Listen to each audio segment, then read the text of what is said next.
мубинҷон аҳмадов гӯштингири маъруфи тоҷик ки барои иштирок дар мусобиқаи ҷаҳонӣ дар сербистон омодагӣ медид дар занозании гурӯҳӣ дар хуҷанд маҷрӯҳ шудааст.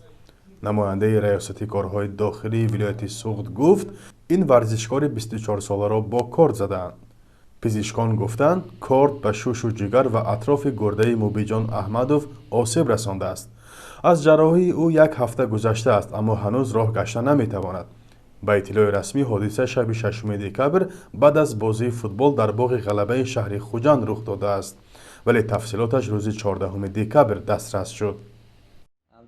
во времени бозӣ мешад ку ҷангу вай гап кардем, ногузра мо гифтем, бозӣ тамом кардем.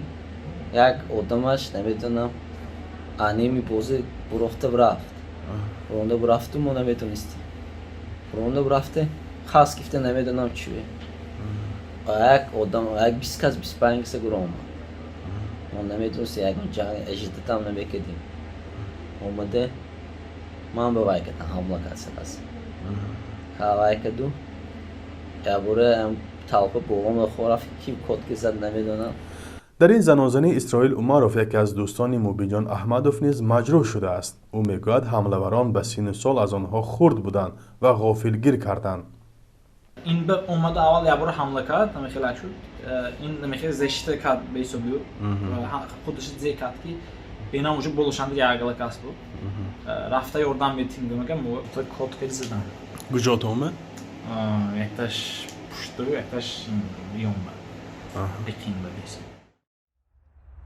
назари ҷониби дигар ба ҳодиса маълум нест. мақомот ному насаби иштирокдорони қазияро бо сабаби халал нарасондан ба ҷараёни тафтишот ошкор намекунанд.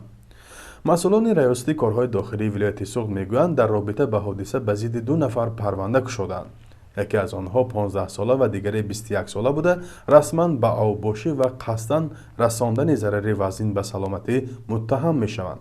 навраси 15-соларо ба ҳабси пешакӣ гирифтанд. гумонбари дуввумро бо шарти берун нарафтан аз маҳалли зист ҷавоб доданд. шундаги ман ҳамин ҷо шидему азиз гуфтаги бачаи сад додааст ки ман то худо хоҳад то метавонам то пеш президента мебурам чхелаш ба вай сад медаҳам ҳама ҷанга ташкил кардаги ҳама бача.